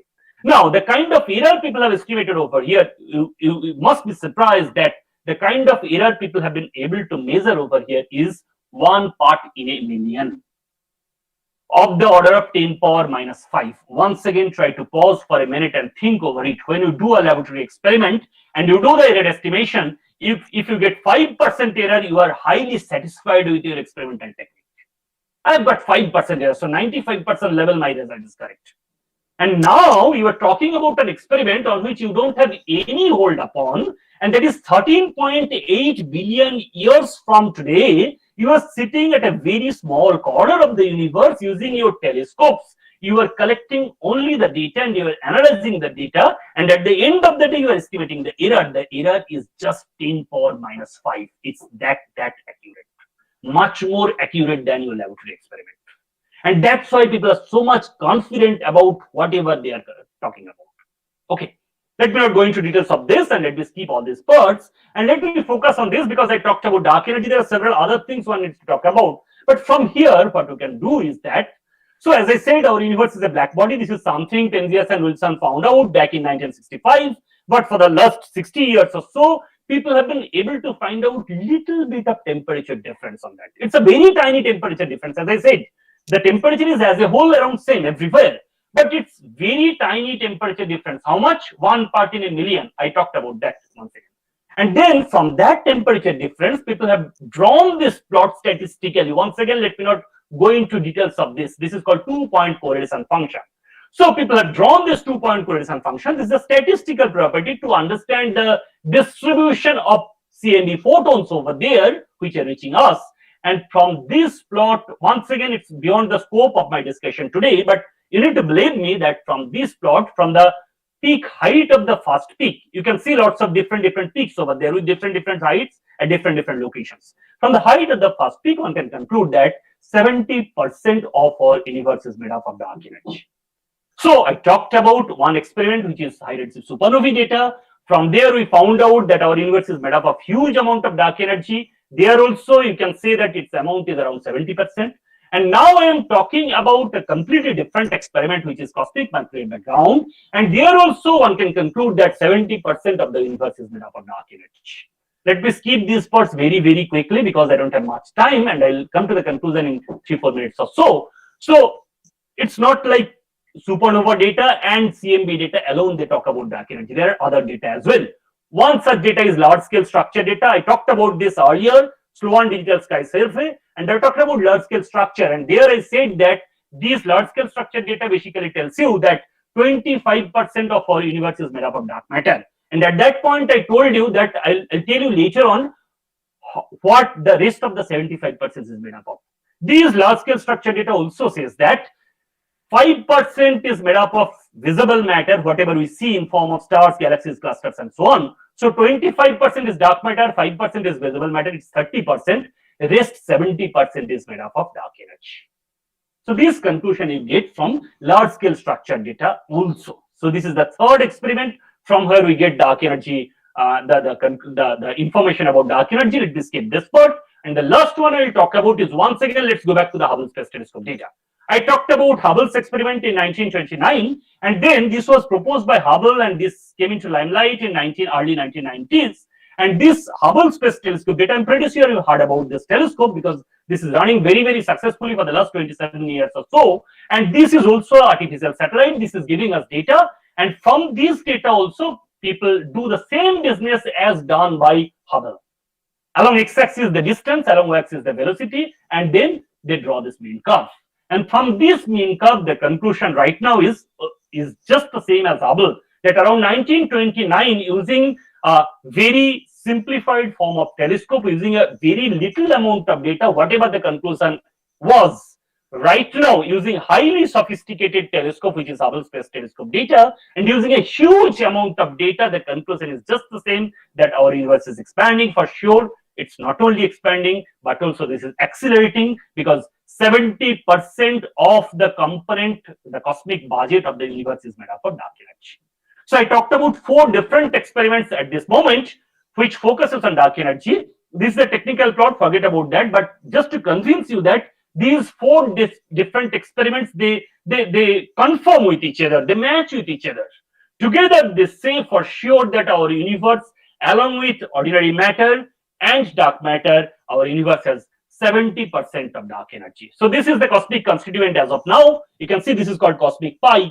The non-blue part is the visible matter. This is made up of whatever we can see today. All this visible matter like stars, galaxies, clusters. I talked about neutral hydrogens, neutrinos, all these things taken together constitute to around 4 to 5% of the universe. Around 25%, which is the sky blue part, that is made up of dark matter, and around 70%, which is deep blue part, that is made up of dark energy. And as I said, I talked about different experiments, I talked about different telescopes, and I talked about the accuracy level as well. Taken together, we are pretty much convinced that 95 to 96% of the universe, lo and behold, 95 to 96% of the universe is made up of dark components. One part is dark matter, other part is dark energy. So whatever we can see, that is a huge amount using our telescopes, but that constitutes to only 4 to 5% of the universe. 95% of the universe is made up of dark entities, and that is why my talk was focusing on dark entities. Why basically we are looking into dark entities of our universe. So what do we know, what we don't know till now? I'll take 2 minutes and I'll finish. First of all, we know dark matter must be there. We are pretty much convinced at this moment from different experiments. I talked about dark matter. We found out different indirect evidences of dark matter. It must be there, and it should constitute around 25% of the universe. Second one, once again, we talked about different experiments using telescopes, and from there we can conclude that dark energy must be there, and this should constitute to around 70% of the universe. This is something we are pretty much confident about because we have estimated the error, and the error turns out to be really small from all these experiments. But scientists do not stop over there. Scientists are really greedy. So what we do not know, we have not yet seen them directly. This is the most important part. Whatever we are talking about, those are indirect evidences from visible matter. Okay, just by analyzing visible matter, we are concluding about their existence. So we have not yet seen them directly. Second one is we do not know what they are made up of. And the third one is that, and third one is a little bit technical. Let me not go into details of that because I don't have much time. So what to look into that in the future? You must have said that, look, the scientists today have been able to understand everything about dark matter and dark energy, and rest of the things is something we do not know.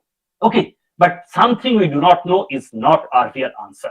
We need to know, and that is why that was the starting point right from the caveman till today. Whatever we do not know, it's our journey into that. We need to give it a try to know whatever we do not know, and that is why the future missions that are coming into play. These are some of the future missions. This is particularly for the budding scientists who are basically dreaming about being scientists in astrophysics and cosmology. There are several missions that are in the proposal stage. Some of them are in the building stage, and they will come into limelight in the next decade or so. Lots of experiments are going on over there around the world and in the outer space. And taken together, we do hope that we'll be able to understand both dark matter and dark energy to a great extent. I don't have much time, so I'll simply give you the names. You can Google and find out the details of all of them because each one have their own website.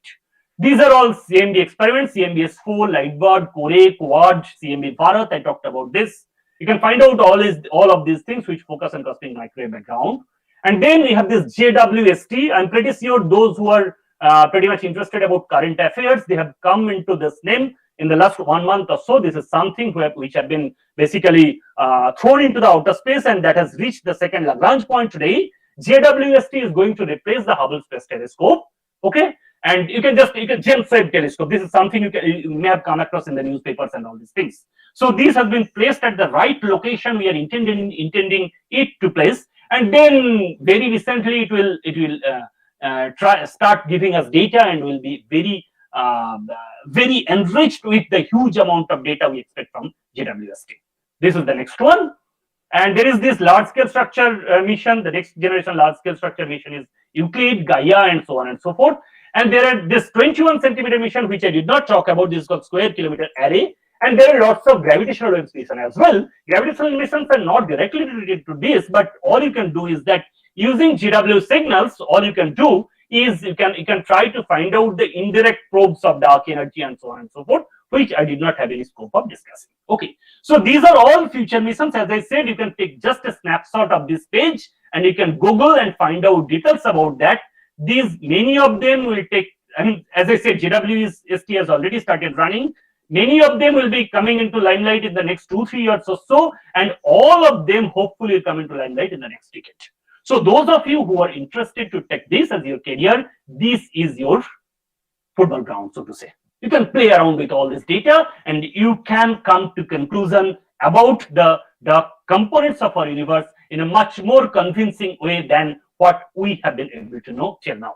Let me skip all these technical parts and let me come to the conclusion. Let me skip all these parts. So this is Square Kilometer Array, which I would have loved to tell you in details, because this is something where also India is a counterpart. This is a multinational project. India is a counterpart, and I am also part of this project. This is a very fancy thing. We do hope that in the next 4 or 5 years or so, this will be coming into limelight, and this will give us huge amount of information about dark components of the universe along with others. But let me stop over there and let me finish that. This is the last point. As I said, it's not the destination that is important, it's the journey that is basically important for us.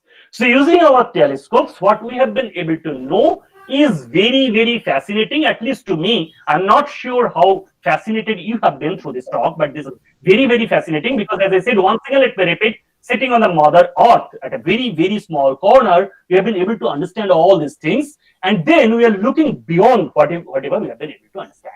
So it's the journey that is fascinating. We do not have any particular goal to reach into that, but all the journey mostly tells us that around 95 to 96% of the universe is made up of dark components, which we do not directly see using our telescopes, but by analyzing the experimental data using our telescopes, we are much more convinced about their existence, their properties, their distribution, and so on and so forth.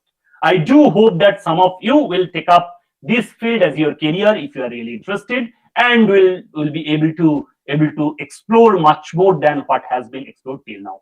If at least one of you take up this as your career, I believe that my last 1 year has been a great success. My last 1 hour has been a great success. Thank you very much for your patience, and sorry for overshooting. I'm ready to take up questions.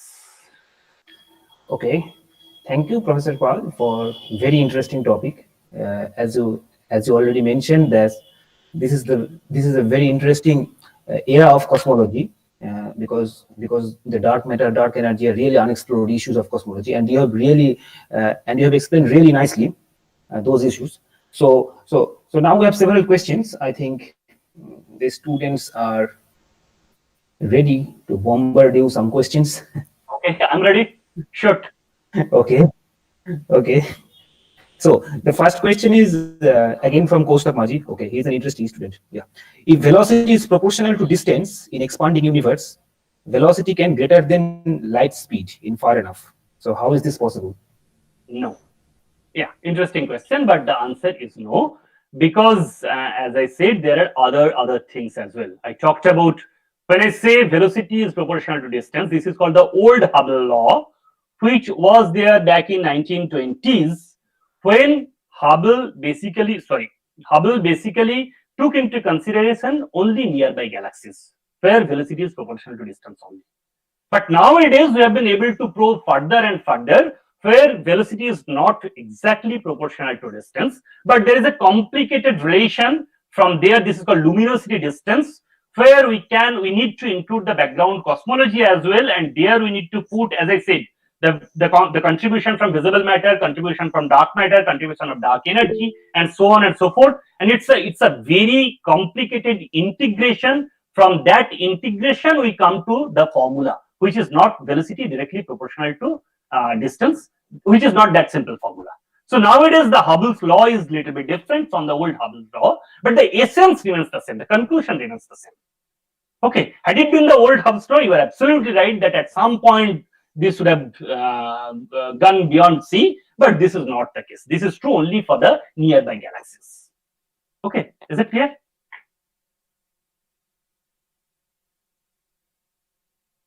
Sorry, I cannot hear you. So, yes. Kostab, is it okay? Are you here, Kostab? If you're still in doubt, you can just speak out. I mean, no problem. Kostab? Yes, sir. Yeah. Yes, I am listening. Okay. I think it is okay with him. So we can go to the next question. Yeah, Sharnavu asked, how can we measure the mass of a dark matter? And that's what I said. It's a very interesting question. Like, forget about dark matter. We cannot measure the mass of a single astronomical object directly, right? When we say, I mean, from our good old school days, we have heard that mass of sun is this much kilogram. Now, this question should have arisen over there. How can we measure the mass? Do you have a spring balance that you set on the earth or the sun or moon, and then we say, look, this is the mass? Not like that. So the measuring mass is much more complicated phenomena for astronomical objects. For spiral galaxies or galaxy clusters, as I said, people use virial theorem. As I said, virial theorem is something you know for sure from classical mechanics. Okay, so average kinetic energy is equal to average potential energy. From there, as I said, using the velocity dispersion relation, one can use the virial theorem to estimate the mass. It's not direct measurement of the mass. As I said, in astrophysics and cosmology, everything is much more complicated than our tabletop experiments. Nothing is beyond our hold. Everything is there in the outer space, and we will use different techniques, theoretical and experimental techniques, to extract out information about that. Okay, so basically we measure the mass by using virial theorem. That's it. Sharnavo, are you there? Is it okay with you, or you have Yes, more sir. questions? Okay, sir. Like for quantum Thank you, mechanics, let me give you one. Sorry, I'm sorry. Let me give you one example, because this question is really fascinating. This is a very interesting question. Like quantum mechanics, when you say the mass of an electron is this much, mass of a proton is this much, what you do not put an electron on the spin balance. You do a particular experiment, and for all the other, I mean, you know what are the parameters of this experiment is. For all the other parameters, you have some idea. From there, you say that, look, in order to match that experiment, the mass of electron and mass of proton should be this. The same principle is followed over here. Only thing is that your laboratory is different. Okay, the same thing. Okay. Thank you, Professor. Shayok Kundu asked, did dark matter always exist in the universe, or was it created at some later time? Interesting question. Once again, interesting question. And the most straightforward answer to this is that both for dark matter and dark energy, we do not know exactly. Okay, starting point as of now is Big Bang, which was a point, okay, where infinite amount of energy was there. Then through this Big Bang, the energy was converted to mass and the universe started growing. Now this is something which we cannot directly see. I'm not going into details of that, because that is a completely different story. Like I talked about CMB. So beyond cosmic microwave background, we cannot directly see, because photons are not free beyond that. So whatever we get in CMB, from there we need to infer about what was there earlier. So from Big Bang, at some point Big Bang happened and the universe started creating, and then at some point matter started forming. All these different kinds of matter started forming. At that time, energy of our universe was really high. At that time, it's like 10 power 10 Kelvin or something like that. And at that time, the only matter over there is called plasma. We know about that. It's not solid, liquid, gas. It was plasma. So photon, baryon, plasma was there. Everything was very tightly coupled. Okay. And at some point, as the universe expanded, the temperature, the universe basically cooled down. And at some point, basically, photons decoupled from baryons. And these baryons, they come closer to leptons, and they started forming atoms like hydrogen, heliums, and so on and so forth. Gradually, heavier and heavier elements started forming. It's a very complicated process, but this can be very well proved using experimental data. Now, throughout this process, at some stage, dark matter originated for sure. And as it turns out, dark matter must have originated much earlier, because in order to match experiment like CMB experiment and later on experiments, it must give rise to a huge amount of potential well, and these photons should come out of that potential well in order to match CMB data. So dark matter must have been there much earlier, but at the very beginning of the universe, it was just the energy. We do not know exactly at which point dark matter was created. We can give you a rough estimate that dark matter was there much earlier. Regarding dark energy, this is even fascinating. We do not know at all dark energy was there during that time or not, because this is a very recent phenomenon. There are different models. Some of them are based on very early origin of dark energy. Some of them are based on late origin of dark energy, and so on and so forth. So this is the answer to be precise. Okay. Thank you, Professor. Shayok, is it okay with you, or Yes, sir. you want to ask? Okay, Shayok, thank you. So Pritisa asked that if two galaxies collided, what happened to the dark matter? That's what I told you very briefly, for clusters at least. Okay, since dark matters are highly non-interacting or very feebly interacting, whenever, forget about galaxy or cluster or anything. Okay, suppose you consider a tabletop experiment. Okay, you consider two different entities. One entity is very highly interacting and the other one is very non-interacting. Now, if the interacting entities collide, what will happen? They'll form chunk. Like if they are not that solid. Okay, you have two mud balls and you collide those mud balls, they will form a huge chunk. It's just like that. But if a part of that mud ball is made up of gas only, say, then what will happen when they collide? Maybe the gas part will come out of that. The solid part will stick together and the gas part will come out of that. Now, even the gaseous part is still interacting. All I want to say is that dark matter is even more non-interacting. So, whenever two entities which have dark matter as their component, whenever they collide, the visible matter, they come closer, they stick to each other, more or less they interact, and dark matter basically come out of that. I gave you one particular example, which is for bullet cluster. This is something what we have expected, not just theoretically. We did computer simulations and all these things. We expected what will happen, and we found out that thing experimentally a couple of years back. Look, this is what that has happened. Okay. Thank you, Professor. Pritisha? Yes, sir. Is it okay with you, Pritisha? Yes, sir. Okay, thank you. Okay, Shadabroto asked that, is dark matter interact with each other? If so, then can you explain that with our known theories, or we need other? That's what I already said. Maybe that has kept your mind. No problem. As I said, we do not know as of now what dark matter is made up of.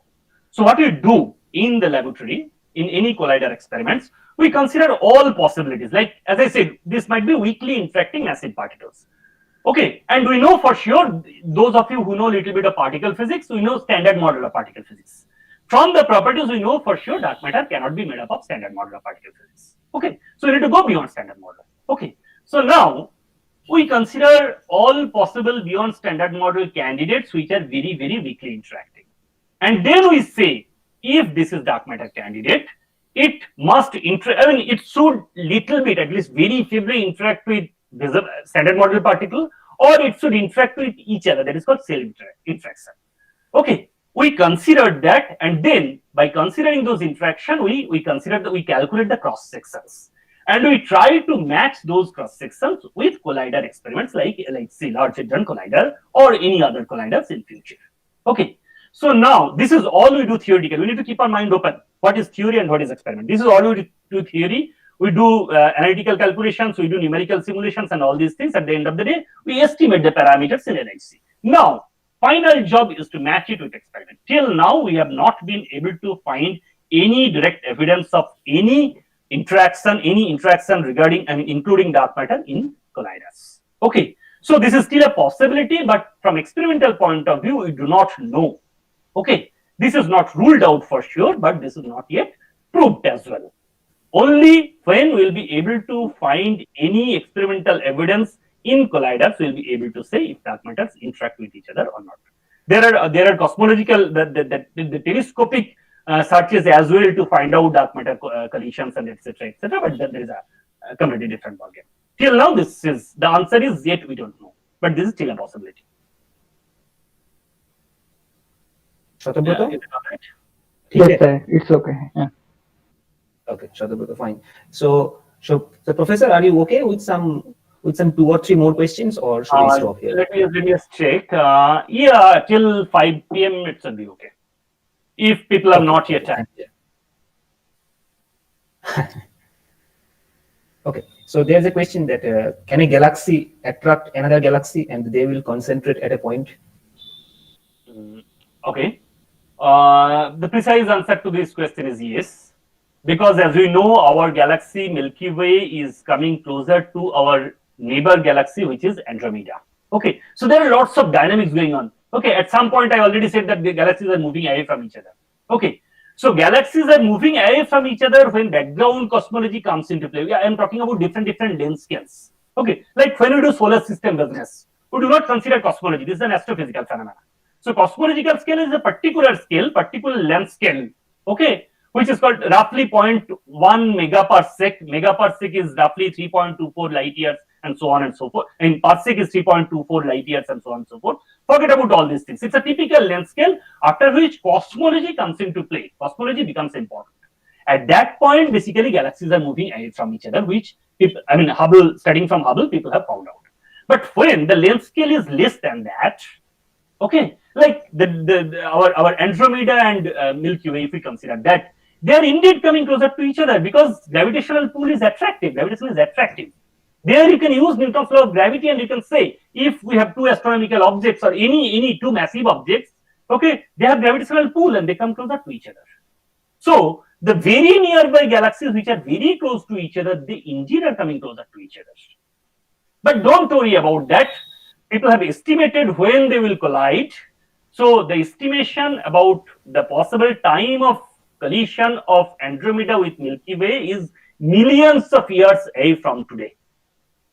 Okay, so don't worry. When they collide, we do not know what will happen. Okay, it is expected that most of the visible matter, because most of the part of galaxies are empty, so most of the visible matter will get, even hypothetically, if we consider that if solar system is present still there, then solar system is a very small entity compared to that length scale. So solar system is expected to be simply thrown away of that.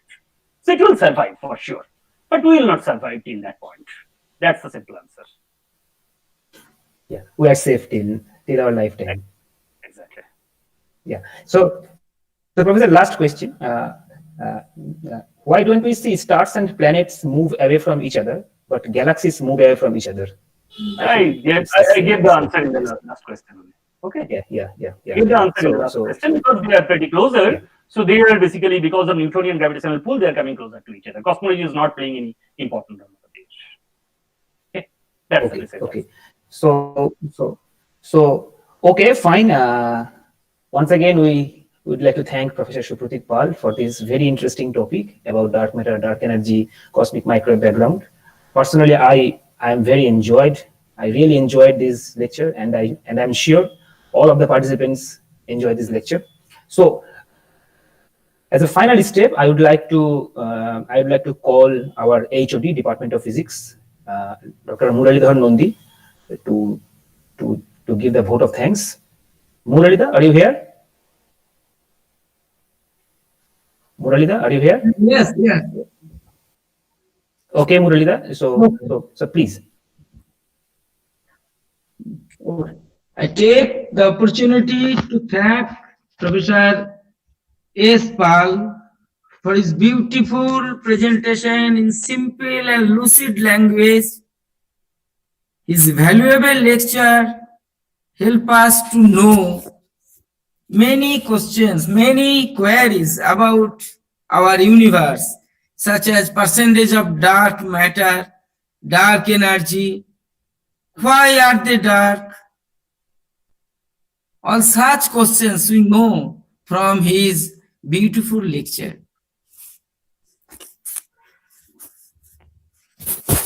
We also know about that 95 to 96% of the universe is made up of dark entities, although we do not see them directly by telescope.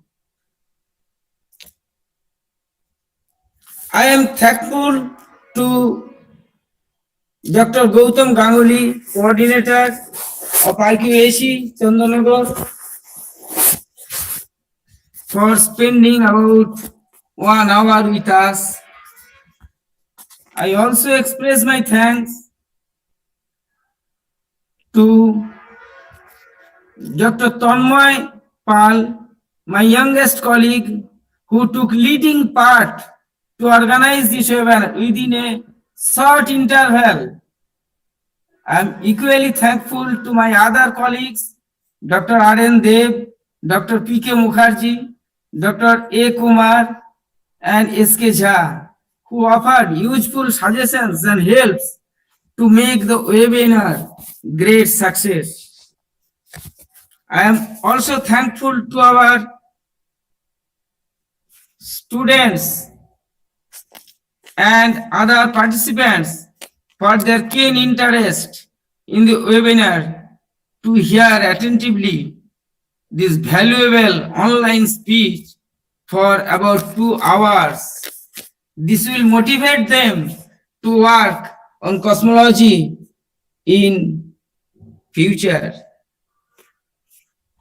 Thank again Professor S. Pal for his good lecture, and hope we will organize in near future like this seminar in other topic from you. Thank you. Tanmoy, Thank you very much. your organization. Okay. Thank you. Thank you. All. Okay, Muralidha, thank you. Thank you very much, Muralidha, for this vote of thanks.